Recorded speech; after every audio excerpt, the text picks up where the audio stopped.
A line that one of my favorite agents mentioned. Shout out to Alex Bobro. There you go. She said, I feel like the spring market hasn't sprung yet. Really? And I kind of have to agree. I'm doing a lot of pre-approval, so I'm seeing the interest and everything along those lines, but you're seeing a lot of people that haven't pulled the trigger yet. Yeah. And typically by this time of the year, I wouldn't say we're like busy, but I'm not as slow as I'm not usually this slow. Like the year kind of started off normal. Mm-hmm. So January was average. February was actually kind of decent. March was normal.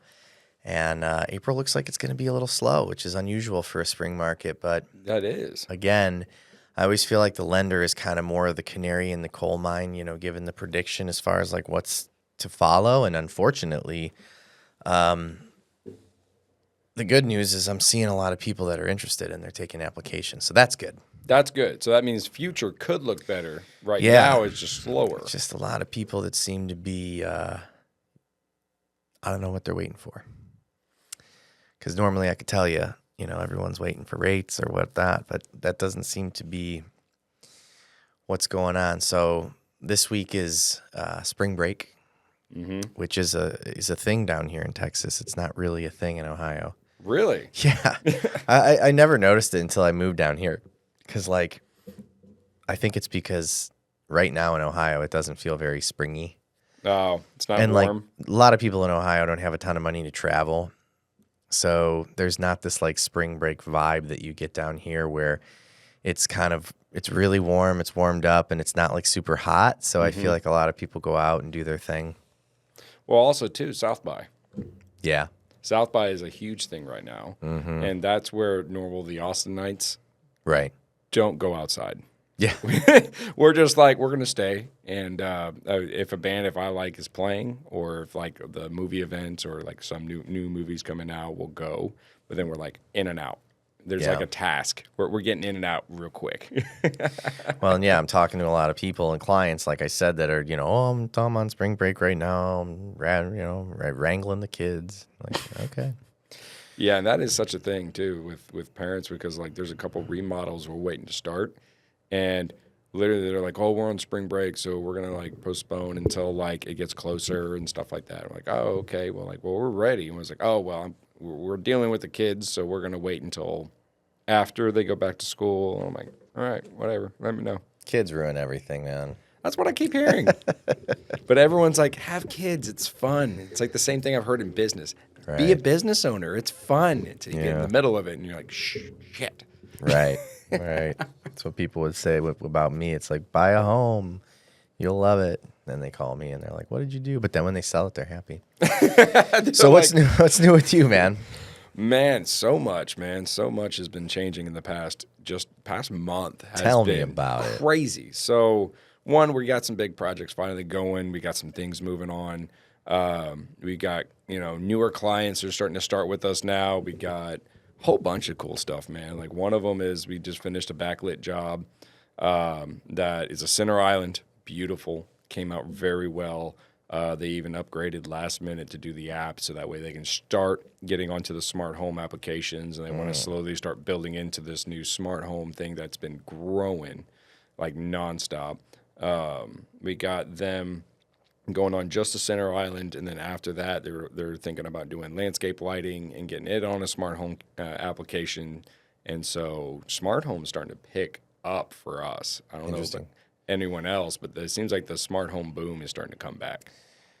Do you feel so I don't know anything about this smart home life, and it sounds exciting, and I'm pretty tech savvy for the most part. And do you find that people that get on the smart home life, do they have problems with it, or is it really easy, or It depends on what you're trying to do, right? Okay. So a lot of the stuff we install is super easy. And also if there is any problems, it notifies me directly. And then I just come in and I contact the client and say, hey, I see you're having some problems. Is there anything I can help you with? And then we immediately go in and fix it if there's any problems. But so far we've had zero problems, and we've had probably installed the same product in probably, I don't know, 30, 40 homes now within the past 2.5 years, and we've had 0 turnbacks of like, hey, like this is not working. This is what's going on.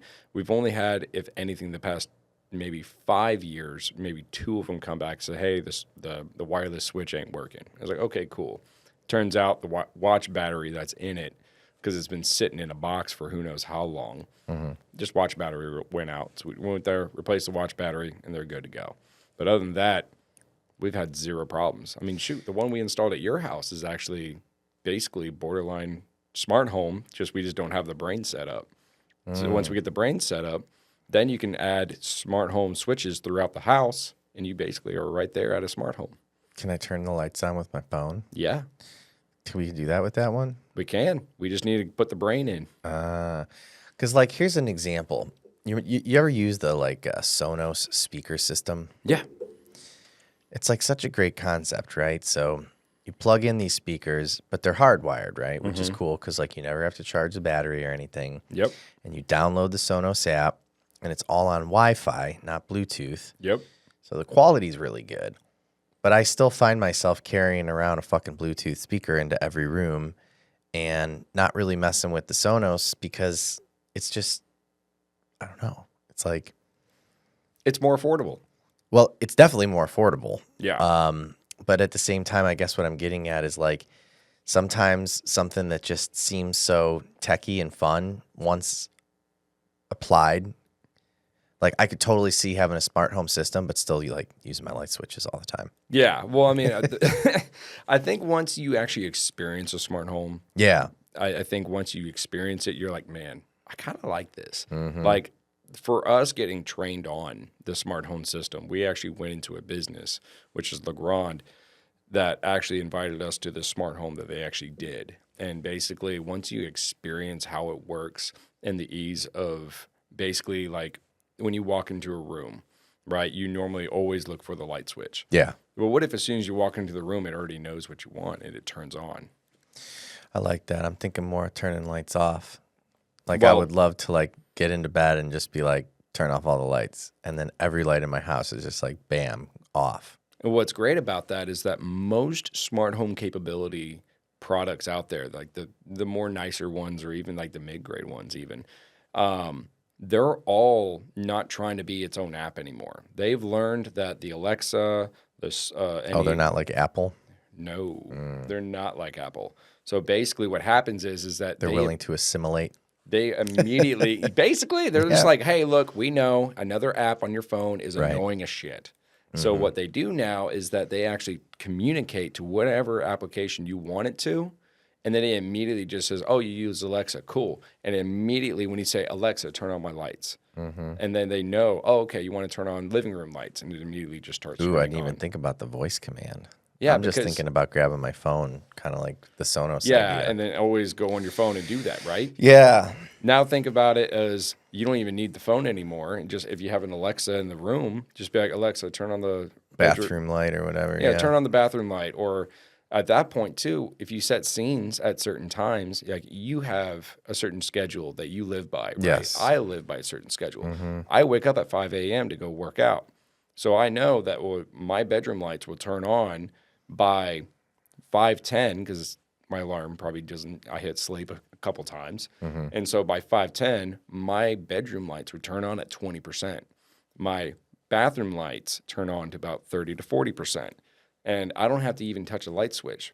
And they know they only stay on for about a few minutes unless they see me come in, and they stay at that point.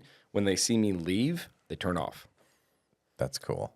So with all that systems, with really going on is that we're simplifying our lives to not always hit a switch or hit something. You basically almost don't even touch your walls anymore. Right. I was reading an article about the importance of starting to dim your lights like 2 hours before you go to bed. And it like helps your circadian rhythm. Yes, it helps the brain start realizing it's time for bed. It's time to relax. It's time. Well, my brain always thinks it's time for bed. But going on a busy day, I'm telling you what. By 2 o'clock, I'm like, is it bedtime yet? He's like, is it beer 30 somewhere? Right. But I was thinking about that for my dog because I need her to know it's time for bed, and there are times that I feel like she doesn't. And I was literally telling Nina, I was like, we need to start turning the lights down at like 7:30, 8 o'clock, just to get her to start realizing that it's time for bed here in the next hour or two. She's been really taxing lately. Oh, yeah? Oh, she woke me up this morning at 4 a.m. Oh, Yeah. that's rough. Yeah. So what time do you usually get up when you actually like go work out? If I have a choice, Mm-hmm. I wake up at like 5:30, 6. Okay.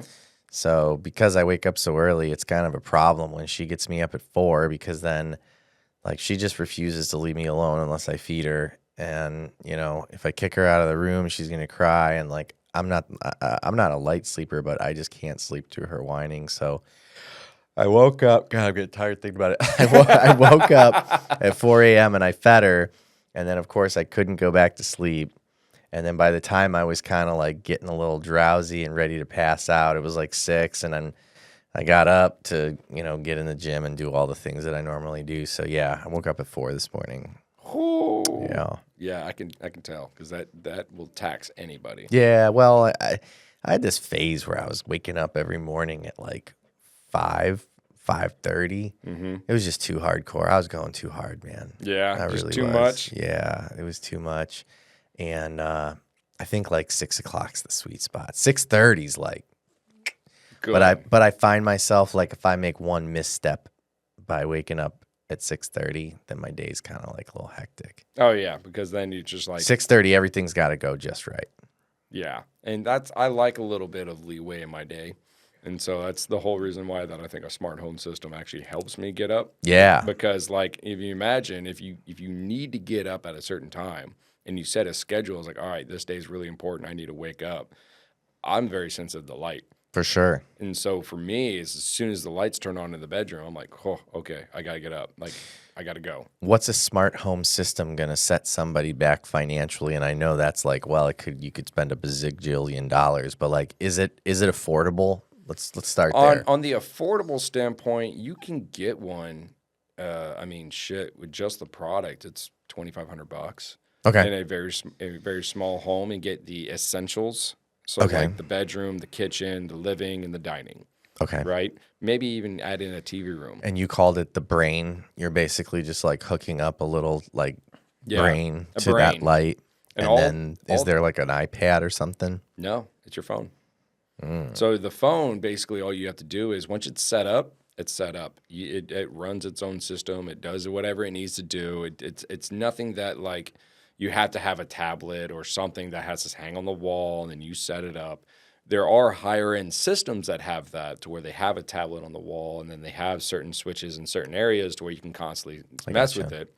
But with affordable systems, they do the same thing, but because of AI and everything else is getting so much easier to use and being more user friendly, the setups now are just so much easier. So now it's like we don't even have to run wires. Say, for instance, in your home, so we did that light that we added in. Yeah.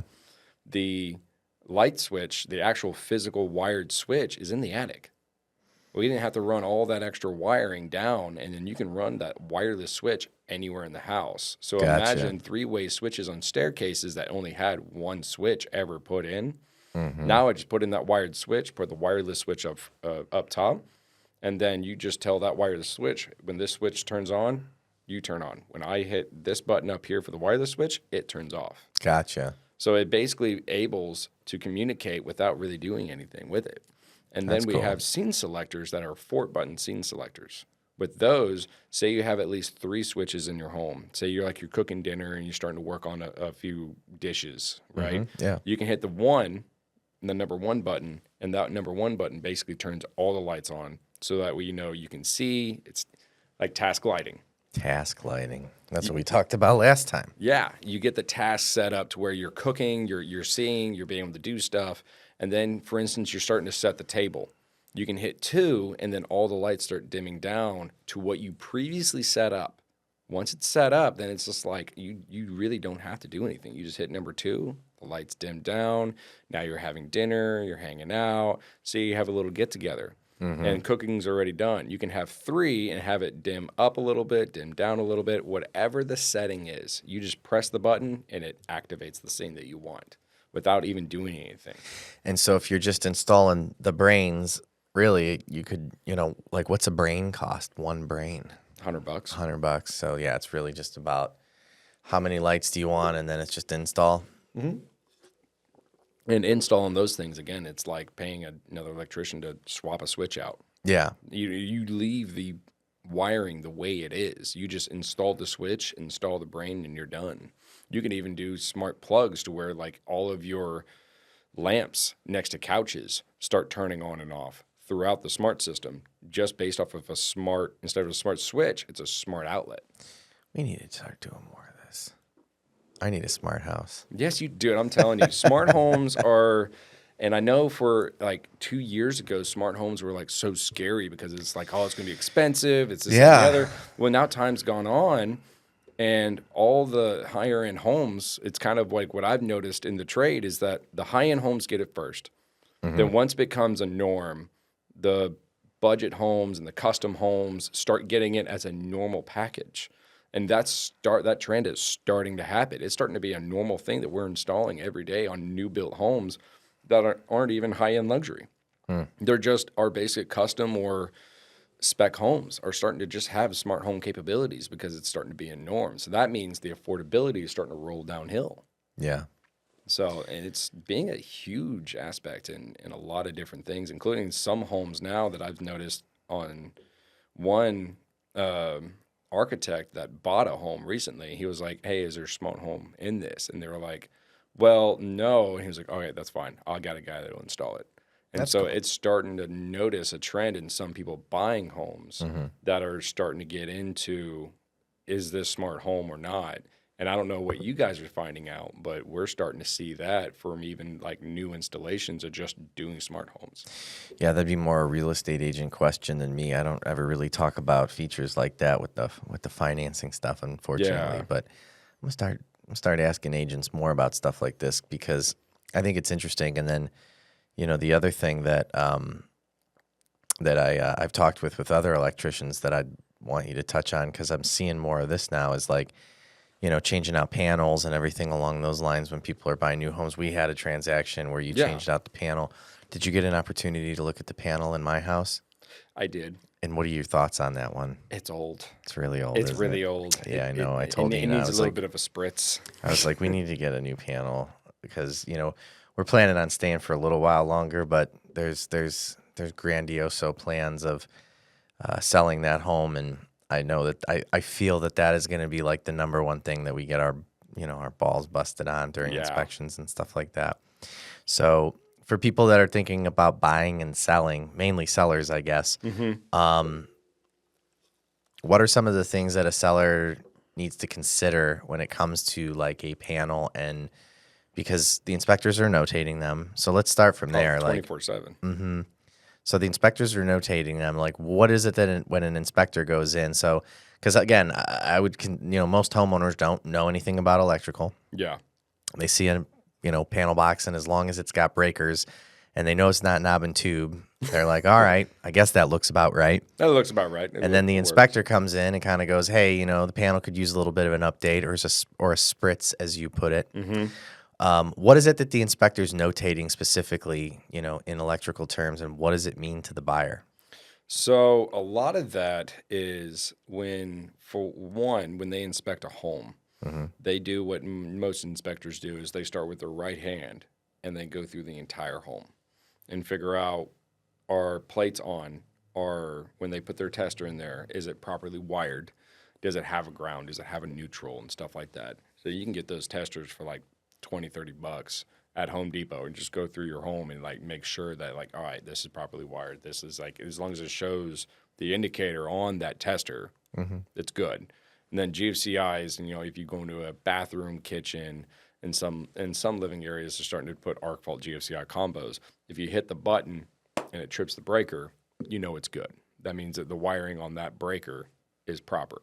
It's another way to actually test it is to make sure that breaker is labeled properly. It's another thing that they're starting to get on now is that our panels labeled properly for the home. So like if it says living room and you turn it off, is the living room off?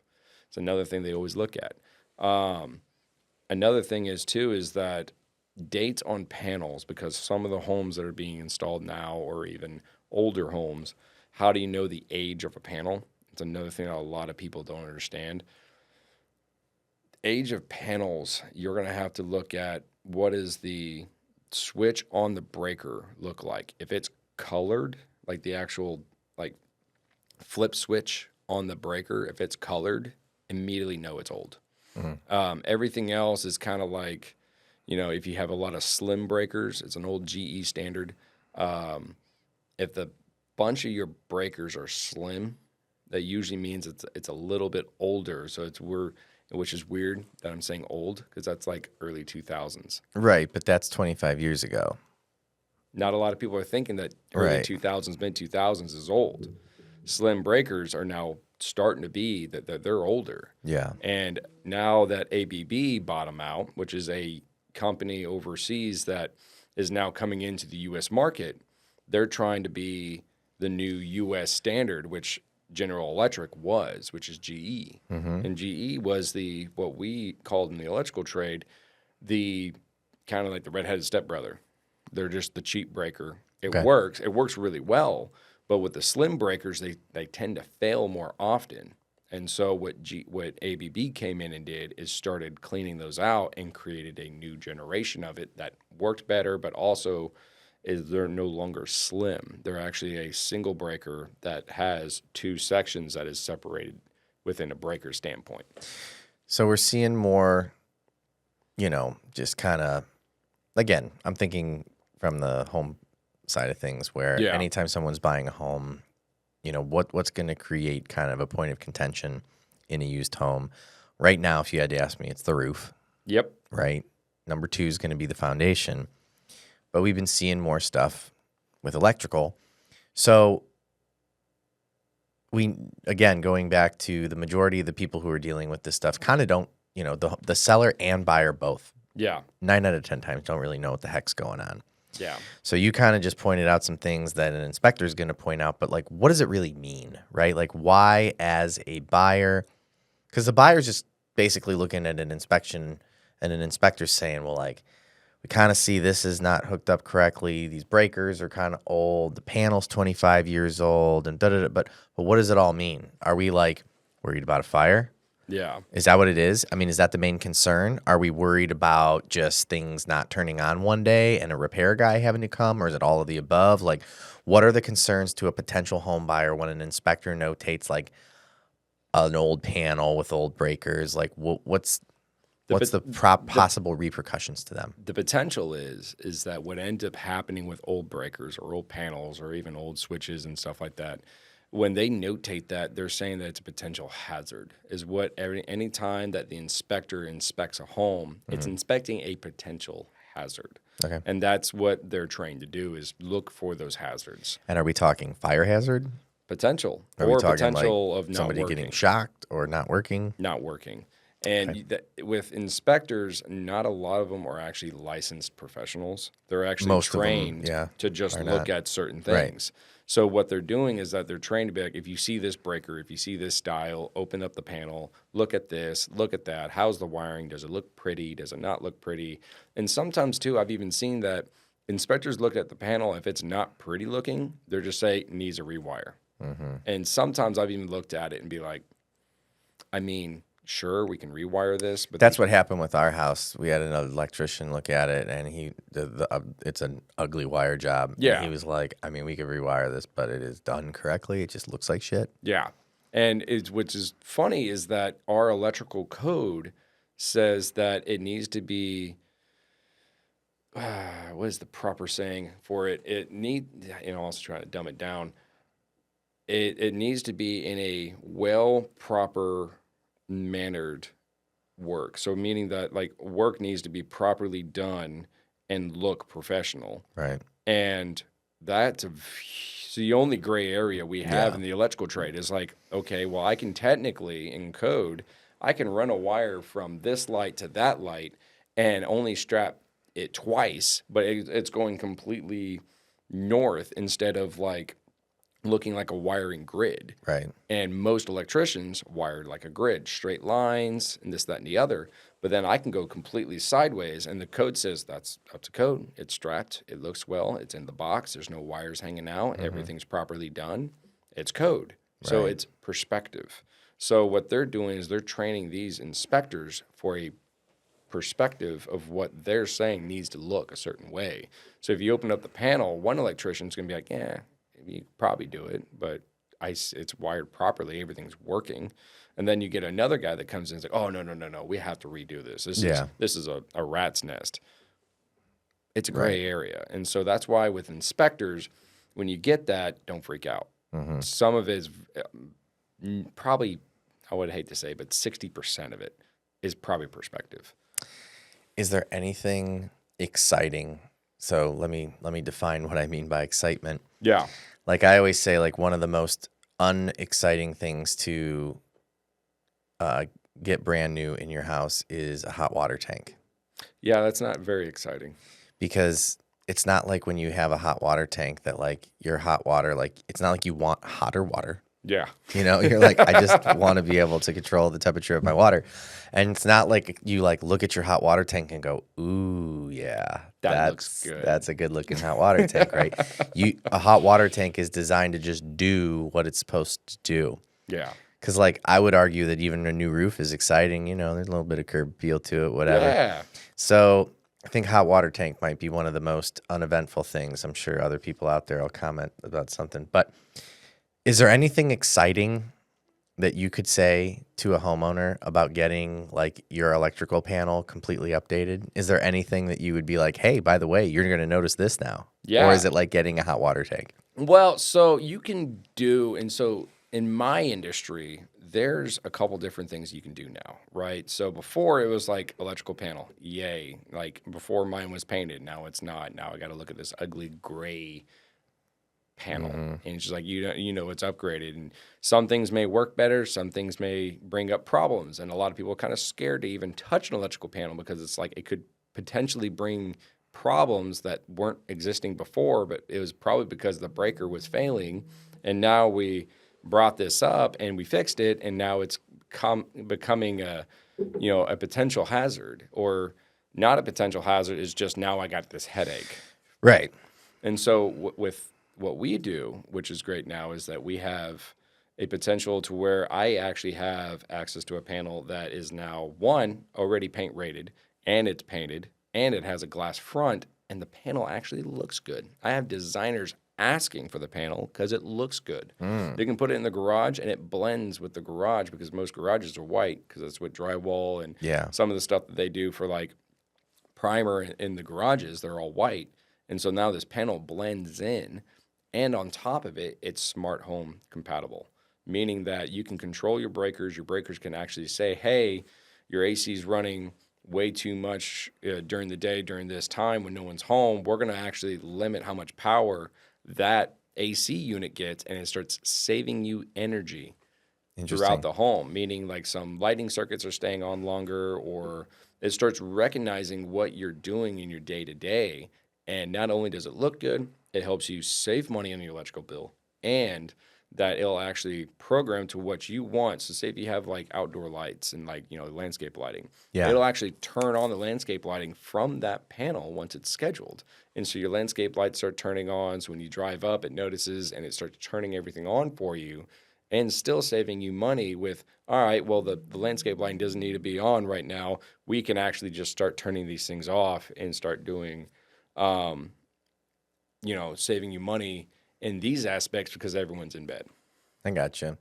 I mean, the reason I ask is because when I think about the real estate side of things, every time a panel, for example, comes into a point of contention is when, it's when a buyer has halfway through the process, right? Yeah. And so the seller's now looking at it like, shit, now we got to replace this thing, and then we're scrambling to get an electrician out there.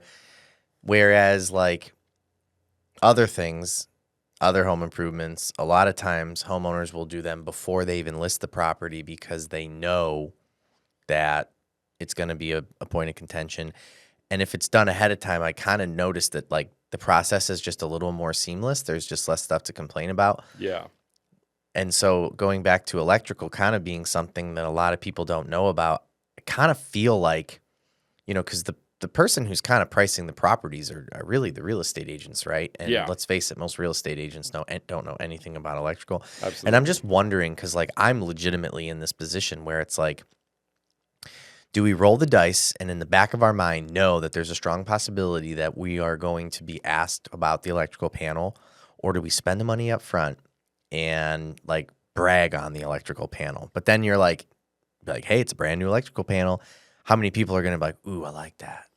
Oh, it depends, which is it's super rare to say because I know it's a newer trend that's really starting to make a comeback right now.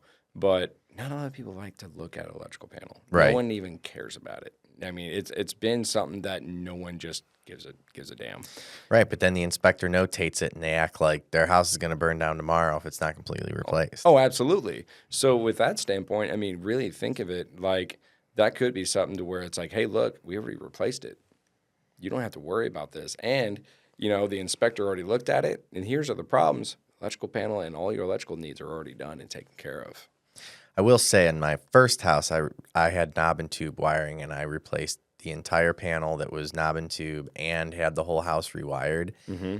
And that was like, people fucking loved that. Well, yeah, because They were like super gassed about it. And it was like one of those things that, I'd spent a decent amount of money on, and at the time I was a little nervous. I'm like, is anyone going to care, or is it going to be like a pat on the back, like, good job, you did what you were supposed to do? Yeah. That's like what I was not hoping for. And it was more like, wow, we're so impressed that this has been done. Yeah. So I guess maybe I'm answering my own question, but that's a different story. I mean, people in Ohio, the house I owned was built in like 1897. Yeah. I sold that thing. It was over 100 years old. And, knob and tube, if you saw a knob and tube, it was like, oh boy. Yeah. Well, I mean, knob and tube, I remember when I first my saw house. Wow. English today. When I first worked on the house that had knob and tube, we were told not to crawl on the knobs. Right. Because the knobs, what it was is that wire tied around it. Yeah, it's just nailed in, and then it's porcelain, I want to say. Yeah, it's porcelain, yeah. but that porcelain also with a wire tied around it is Mm-hmm. live. So when you're crawling around the ceiling with it, if you see a knob, you're supposed to go like around it, because if you ever stepped on it, got a nice little shock of bolt right there. Okay. So that's when one of the big problems is with knob and tube is because of the hazard that it caused. Well, I'd always blow fuses because, there'd just be a lot of things that they didn't have 100 years ago that required electricity, and like power tools were like a big pain in the ass, dude. I would, you probably replaced several fuses with that. And it just got to the point where it was like, okay, enough's enough. And we put in a nice, pretty panel, and it was worth it. There you go. But now I'm not going from knob and tube, Well, no, now we're replacing stuff with like newer stuff, but it's like how much newer can you get a breaker? Right. You know what I mean? Like a breaker trips on heat and how much you use it. So if you use 20 amps of that breaker, it's going to trip the same way. We had one in early 2000s, and then the one from 2025, it's the same thing. The technology hasn't changed unless you're going arc fault and GFCI, but that's the only thing that's changed. We've gotten a little bit Isn't safer. the arc stuff like becoming required? In a lot more areas, yes. Arc fault is now in anywhere in any normal living space, like living rooms, kitchens are supposed to have them now, bedrooms, and like anywhere you spend a lot of time. They're supposed to put arc fault because what they're worried about is that the amount of potential shock or any arc that's supposed to happen, it's called arc fault. If there's a potential of an arc which causes fires, they need to be able to trip faster to be able to indicate that there's an arc happening. So you don't burn up in your own house? Basically, that's kind of what it's there for. Yeah. The comforter gets kind of smashed behind the bed, and the plug's just a little bit out like this. Yep. Yeah. Yep. You don't want that. No, and so they're starting to do more of those, and I get the safety behind it, and I know a lot of people ask us, can you just take it out and put something else back in once we move in? I'm just like, no, because it's there for a reason. Yeah, I mean, they're not that expensive. They're like $30 or something. Well, a normal breaker. Is that your watch? No, that's actually my phone. Well, I mean, like the vibration. I can feel it from here. Well, thank you. Yeah. It's like, that's intense. Oh, it's DoorDash. I didn't know I ever ordered DoorDash. Apparently you did. Apparently I did. Mind if I take a piss break? Sure. Do your thing. Tea break. Now we're back. So what else is new, man? Whether it be electrical or business related, what do the people need to know? Oh, man, dude. So one of the things that we're actually finally gearing up for right now is that we're gearing up for this TEDx event. Okay. Finally. And it's happening in May, and it's a huge event that we're trying to throw together for designers, architects, and contractors all together. And so what we're doing is Austin's huge in the design world right now. It's always been either art or architecture or something. So design is huge in Austin. I mean, not only in just building, but also in music. Okay. And so it's huge here. And so what sucks is that everyone's going to Las Vegas, they're going to Dallas, they're going to New Hampshire. I mean, all these other places that have architects and designs. And not only that, all those contractors are traveling out of Texas into Texas and bringing all of their stuff in, but all the contractors are already here. All the subcontractors are already here doing the same work that they're bringing Las Vegas here. And it's like, well, Las Vegas is already here, but with a Texas swing, right? Because we're Texas natives. This is what we do. And so is this the first year that they're doing the event here? No, this is actually our second time we're actually doing it. And so you mentioned TEDx. I'm assuming this is just like everyone knows the TED Talk. Yeah. So it's like, but we get that a lot. What's the X for? So technically, it's called the Texas Elite Design Expo.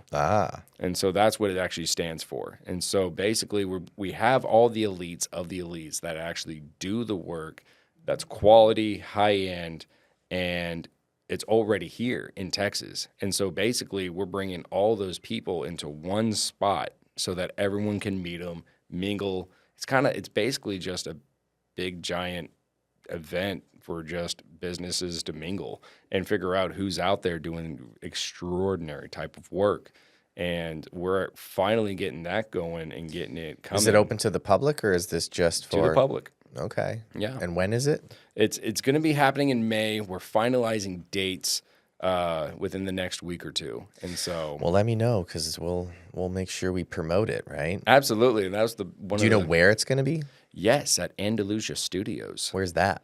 It's right in the it's not downtown Austin, but outskirts of Austin, inside where a lot of designers and contractors actually are kind of located.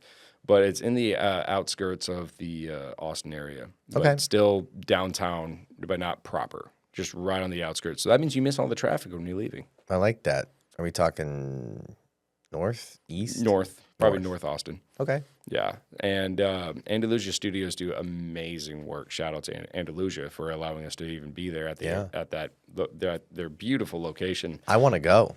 Yeah. I definitely want you to go. Is it how much are tickets? So far right now, tickets are completely free. So you can just walk in, grab a drink, hang out. We have drinks, food, live music, and all of the people that are going to be participating there are actually either subcontractors or even they have like one or two contractors there that we highly recommend for doing any sort of contracting on homes, commercial buildings. I need to meet these people. Yeah, absolutely. Including if you're doing house flips or you need some small work done. I mean, we got painters, drywallers, flooring, lighting, of course, electrical. We got people that do furniture, doors. I mean, everything is there. This sounds like a real estate agent's wet dream. I mean, absolutely. I would think so. Yeah. Because when real estate agents are looking for people to do small stuff or they want to do, or they have a client that wants a remodel or just wants to fix up a few things, or if their real estate agent wants to do it, that's something that everything in one spot is going to be there. And it's always a good time to have some free food and drinks and live music. Everybody digs that. I mean, yeah. What can go wrong? So once we find out the dates, we'll make sure that we promote all of that. I got to get that out to my agents and stuff. I think that's good. Yeah. Business. We've covered smart home, smart. What is it called? Smart homes. Smart homes. Smart homes. We've talked about electrical panels, all the fun stuff. We got an event coming up. What else business-wise has been going on with you, man? I mean, man, honestly, we've been going through a lot of changes with hiring, getting some new people in the office now. We got some new estimators we're looking for. We're growing a whole lot quicker than we expected and moving in a very interesting direction that I didn't think we're going to hit. So office-wise, for us, I mean, we're going through a lot of growing pains, but also a lot of good growing pains because it's not something that we expected to hit so soon because of the market that's going on right now. It's been pretty interesting. I don't know. The market's been doing some weird stuff for us, and we're seeing it, and it's absolutely amazing. We're getting some really fun projects coming in. We're getting some very interesting clients. And we're seeing an exponential growth in the market in Austin alone with how much new building is going on that we weren't expecting it. And the majority of the business you're doing right now, is it still all the custom stuff, or is there something specific you're just seeing trending more now than ever? I'm seeing a lot more trends. Like the higher end homes are always there, but they're long term. So they're like, either 6 to 8 months to a year to 2 out of actually like doing from start to finish. So they're long-term projects, and those are always kind of hitting. But we're starting to notice more of the tenant finish out in the commercial aspect. Okay. So that's been kind of an interesting thing for me because we haven't done a whole lot of those. And now So we're doing to more. kind of elaborate on that, you're talking like you got a commercial building and finally they're getting tenants in and you're coming in and like doing all the electrical work to set up for like custom, just custom, what would you call it? Like set up for a new business that's coming set into up for a like, new business. Yeah. So like, doing the lighting layouts, doing the controls, like how is this going to work? How is it the ease of service of like, all right, I got this bartender. I just need him to show up, press a button, and it like works for what we're trying to do. I was like, yes, so we got scene 1, 2, and 3. And then if you have Christmas and every, Happy New Year's and stuff like that, it's scene 4. And it's like all your special events are scene 4, but all your other events are like, cleaning up the bar or doing whatever is scene 1. When you're in business, scene 2. And when you're trying to do, let's say like the band's playing or something like that, and you want to adjust the lighting to that, scene 4 or scene 3 or whatever you want. So we're starting to do more of those because we're starting to hit, like we've had like 2 wine bars come up that are pretty cool. Then we have like one of them that I can actually talk about because it's not an NDA. It's called Swig. okay. And that one's a pretty cool one. That one is going to be in Hutto, and they got that area is starting to blow up because all we're doing out there is tenant finish outs. And those are just basically like, hey, we got this business. We have this design already. We just need to install it. I'm like, okay, here's your number. And they're like, cool. When can you start? I'm like, when do you want me to start? Like, So the majority of it's been like brewery and wineries and stuff like that, Yeah. not like office buildings or anything like not that. really so much office building. We're actually doing more demos in offices. Okay. And I'm starting to see that trend as well, which is very interesting because I've noticed we've done probably in the past 2 months, we've done probably 12 demos in office buildings. And so I'm not seeing much of it come back. Like I've seen some that we've moved one from one location and we reinstalled it in another, but I'm not seeing so much of it. Like I've had I think like 5 or 6 of them been demos, and they're getting out of Texas and doing another building in a whole nother state. Wow. So I've been seeing that trend start moving into that. And so there's one office building that they're thinking about making it into a what's it called? A multifamily home. Oh, no way. Yeah, so like a whole office building was thinking about doing a remodel, and we in the middle of the design process of it, but they're trying to make it into basically Almost like a condo. yeah, Okay. like a condo. And I'm like, but this was an office building for past 20, 30 years. And they're They like, did that with a lot of buildings in Cleveland. Really? They repurposed, like, there's a place called the Bingham Building that's downtown that used to be like a big office building, and there was a lot of like print shops in it. And that's been a condominium complex now for, gosh, probably 25 years.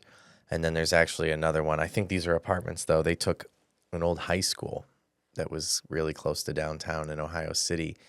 They turned the entire high school into like apartments, and even left some in the hallways of the apartments, left like some of the old lockers. Like, you can't open them. But Yeah, but they just welded them shut. Yeah. Left the nostalgia. Right. And like repurposing. So that doesn't totally surprise me.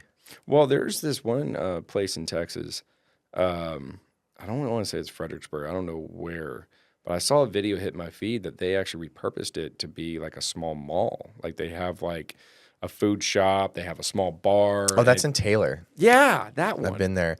Yeah, it's a old elementary school, and there's maybe like 4 or 5 like boutiques in there, and then there's a bar, and I want to say there's like 2 restaurants, but they're all in like classrooms. Yeah, which I thought was really cool. It's cool. I liked it. I mean, it would be way cooler if not that Taylor's a bad city, but it's like the coolest thing in Taylor. Yeah. Right. But that's the only thing in Taylor. Right. So like you drive out there, and well, there's Louis Mueller barbecue was why I went out there, because I go out of my way to go to like popular barbecue joints, and I went there, and it was like, okay, what else is there to do here? And there's like 2 breweries, and one of them is in this school, and so we pull up, and I'm like, well, this is kind of weird. It looks like a school, and you walk in, and yeah, it's 2 levels, and it kind of looks like the school from Dazed and Confused, basically. Yeah. It was fun, though. That's the feel I got from when I saw the video, and it's worth the drive if you got nothing else to do for a day. Taylor's not that far. No, it's really. I mean, honestly, from downtown or even in this area, it's really not that far away. It's like half hour. Yeah, Not a big deal. Good solid day. You can go out there and go see what Taylor's all about. Yeah, Taylor says I believe it's the sausage capital of Texas. Is it really? Yeah, they are known for their sausage. That's interesting. Right? Because I would go to Fredericksburg for sausage. I don't know, man. Excuse me, they're brats. Yeah, maybe there's a difference. I don't know. I tried it. I was like, it's sausage. It's sausage? Is it good sausage? Yeah, it was good. It was good? Yeah, I rarely find a sausage I don't like. See what I did there? Yeah. Yeah, love the sausage. But yeah, it was a cool spot. So repurposing. Yeah, so repurposing, I'm starting to notice more of that trend coming to either Austin or just the Texas area all around. I'm starting to notice that. I mean, shoot, we did a job in Marfa, Texas recently, and they're repurposing an old home, and they're making it a kind of like a showroom / like their own getaway from when like they have jobs happening in Marfa. Instead of getting like an Airbnb or a hotel, they actually repurposed one of the rooms for a bedroom. They have a full-fledged kitchen, but it's part of the showroom. So we helped them basically do the design. They did majority of it, but we kind of like said, hey, let's tweak this a little bit. Instead of doing this, let's look more towards this way and try to keep it to where it's still functional, but it's a showroom. And so we've helped out with that in Marfa, doing all of that stuff in their showroom. That's also like their kind of weekend home. And that one was a pretty interesting project that we should be finalizing within, I think it's like in the next 2 to 3 weeks, we're going back out there to finalize. And that one's been going on for about probably 6 months. And finally, we're getting to the point where we can finalize it. And that one's pretty cool because, again, it's an old home, but they're repurposing it for a showroom. That's like right downtown Marfa, Texas. I got to make it to Marfa. I hear it's cool. Oh, dude, the Marfa lights are stunning. Trippy. Oh, my gosh, yeah. No one knows what they are. Well, a lot of people say that there's like 2 different skylights, but you can tell which one's actually the Marfa skylights, and one is just like you just see the Milky Way, which you can see. Not aliens. Man, I haven't seen any. I don't know. I think they're tripping on mushrooms out there or something. I mean, there's really nothing else to do out there besides look at breweries, look at the art that's there, and then just Marfa skylights. It's like biggest 3 things that you can go look How at. far is the drive from Austin? 6.5 hours. It's a little bit of a haul. Yeah, a little bit. So West Texas. West, that is like border town. Like you can see the border in Marfa. It's just cotton field after cotton field. For a while, then you just start seeing desert. Yeah. It's just dust. Yeah. Like I think even like when I even spent a day not working, just enjoying Marfa, and I think I still sneezed dust. Even not working, I'm like, I was like, oh, that's dust. Okay, great. I'm still gonna check it out. I mean, it's a great place, honestly, with the amount of art they have there, the architecture that they have there, because they're all Adobe homes, which is super cool because almost none of the homes or businesses have AC. Ooh. No, it's great. Okay. Because the Adobe homes are made of clay. I see. And so when you go inside, it's almost cold. Right. And then when you step back outside, it's hot. Yeah. But then at night, it gets cold again. You walking back inside, it's warm. Mm-hmm. And so like the Adobe homes keep the heat and keep the cool of whatever the outside is. And it blew me away. I was like, wait, I don't have AC in this house. Like I got an Airbnb and didn't have AC. Like there's no AC controls or nothing. I was like, oh geez. And I like bought a fan just in case. And I was comfortable. Like long sleeve shirt inside or even a short sleeve shirt. Totally fine. It was fantastic. Interesting. What are you doing recently, to generate new business? Anything new? Like, is there anything specific you're going after? One of the things I'm going after now is I'm always going after builders, always looking for them for new build outs, new ground ups. Mm-hmm. But one of the more recent thing I'm starting to go after more often now is. Have you met Vanessa, the real estate agent? She's blonde. Tall? Yes. I think so. She's kind of been connected with these builders that are doing all of these newer builds, literally like a block or two from here. Yeah. And they're doing like flips, right? She's going to be here tomorrow. Make sure you connect with her. Okay. Vanessa? Yeah. I know that they're always looking for, Somebody. Yeah. Yeah. Which is great. That's why I like coming to the Friday night barbecues. I mean, I connect with all sorts of people on those events. I mean, that's the plan. I mean, it's weird but great because it's like I normally don't work with like a lot of people in the real estate world. But well, you should. I mean, I should, but the problem is that I remember when I originally came on that first time, I had problems with real estate agents because they'd get my quotes and go find someone cheaper. Mm-hmm. Well, now working with you guys, and I think 1 or 2 people here, like anytime I give them a quote, they're like, all right, cool, we'll use you. I was like, what? Yeah, people like to use people they know and they like and trust, right? Yeah, absolutely. And so it's kind of nice coming into this event too, because I also found a guy that could find me a new assistant, which was a whole new thing for me. Oh, you connected with Sean? Yeah, I did. Cool. He actually reached out to me and he gave me a quote for stuff, and I was like, that's really not bad. Like, I think I'm going to try this out. I hear he's back in Australia at the moment. Hence the accent. Yes. He's got a very thick accent. It's Yeah, kind of, and then I noticed when Australians talk, they talk like kind of slow at start, and then they slowly speed up. And so I was like, wait, say that last thing again. You got to say that that last thing you said first again, so that way I can understand the slow part. Right. Well, forgive me. I didn't mean to cut you off. I just didn't want you to forget about Vanessa. Yes.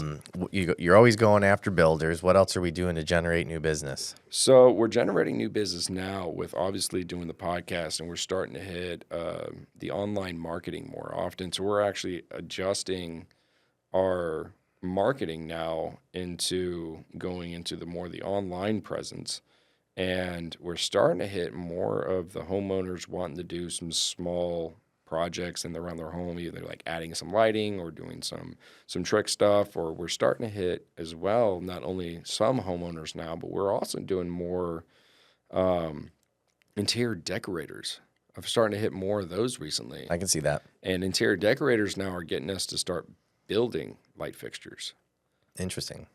So we're actually like getting back into, Power Lighting Creations is the other company we own, and we're starting to design light fixtures again, which we weren't for a while because we were just so focused on just the electrical work. And when we get one, it was great.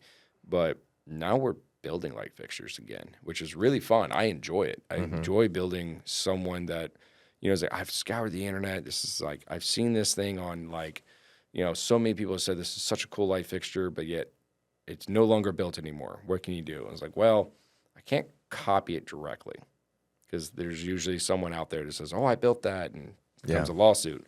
So what we do is we tweak it and we kind of add our own flair to it. And then people just started to be like, yeah, no, that's great. And we did an old railroad tie.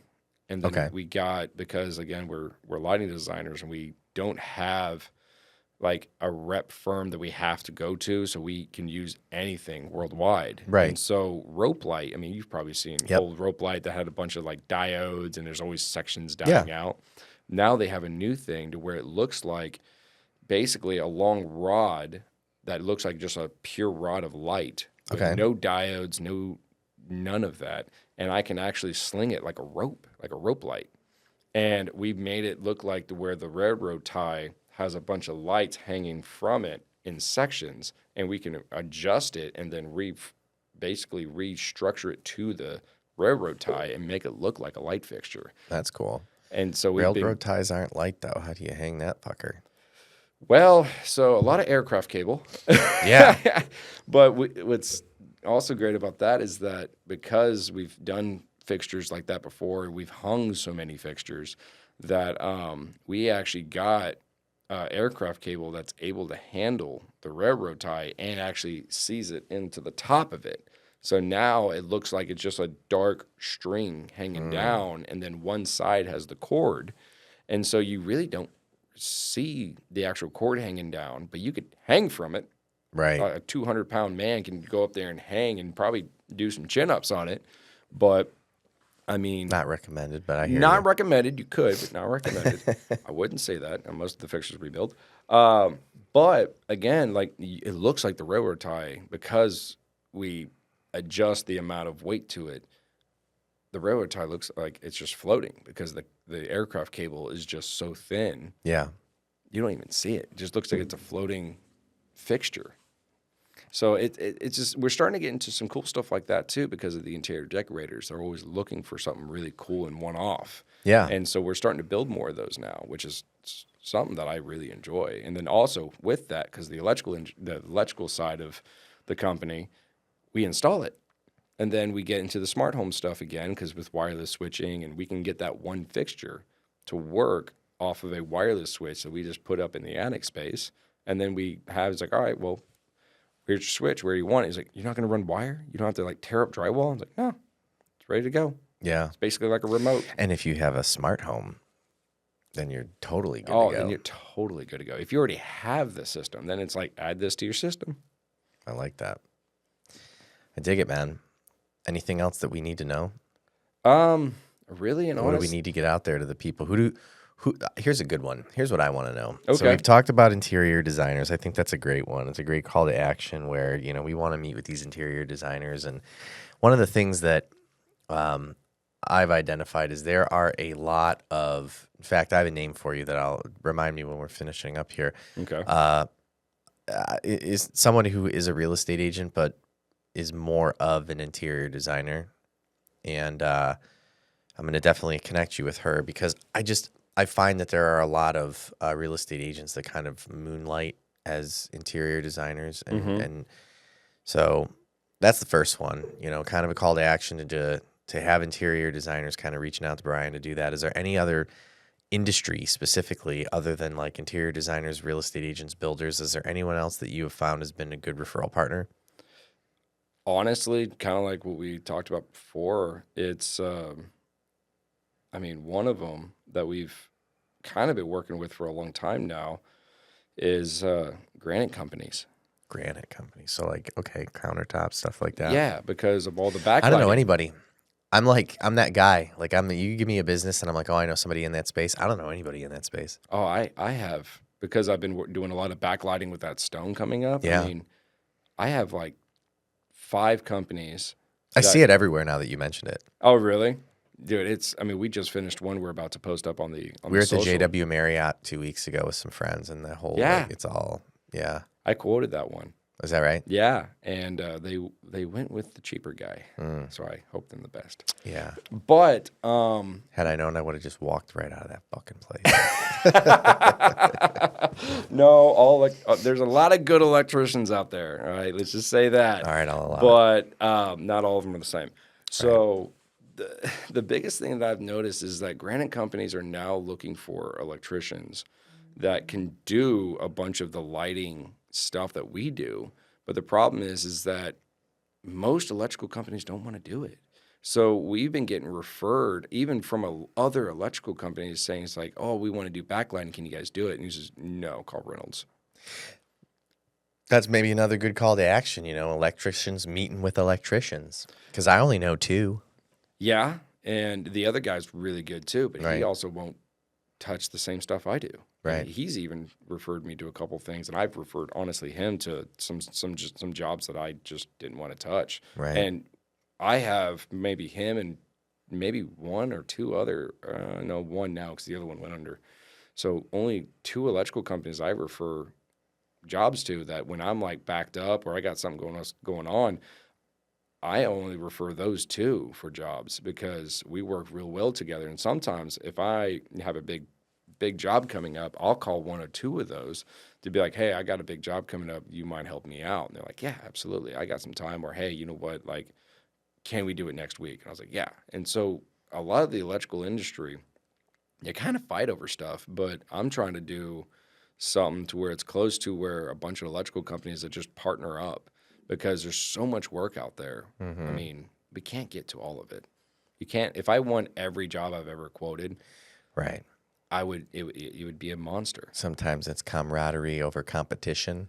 Yeah, basically. And that's something that, now you bringing it up, that might be a good idea to just start and just try to start a camaraderie of just electricians and electrical companies and just be like, hey, look, like there's enough work for all of us. And it's like, if you can't get to a job, pass it to one of us. Or, hey, if I can't get to something, I'll pass you a job. Or, hey, you do smaller projects, or hey, you do the lighting stuff. Yeah, I can do everything else. You just do that one section of the job, just quote it for me. I'm like, Yeah. sure.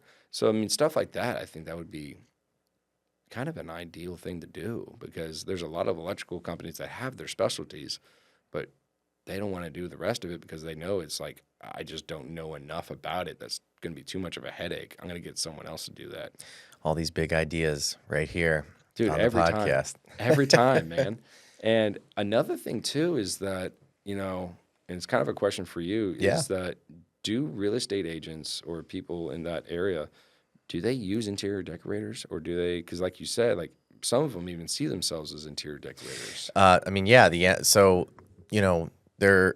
some of it is staging, right? I mean, you definitely have staging, but I have definitely dealt with real estate agents that, again, kind of moonlight as like interior design.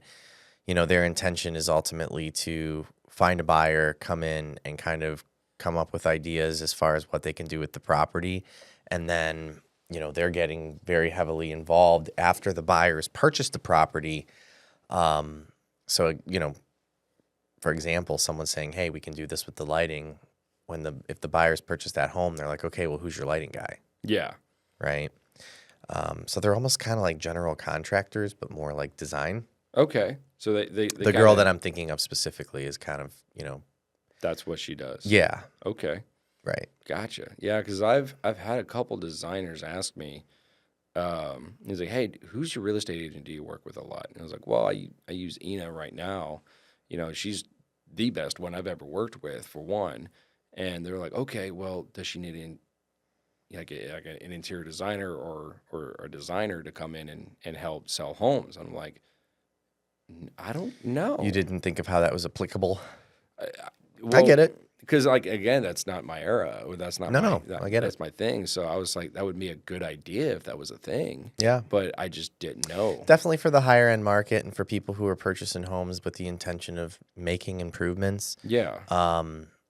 Because once again, I mean, what the interior designer is ultimately trying to do is just kind of be like a general contractor that's going to come in, give ideas, and then when somebody wants to execute on those ideas, a lot of people are like, okay, yeah, those are great ideas. Like, who do we call? Yeah.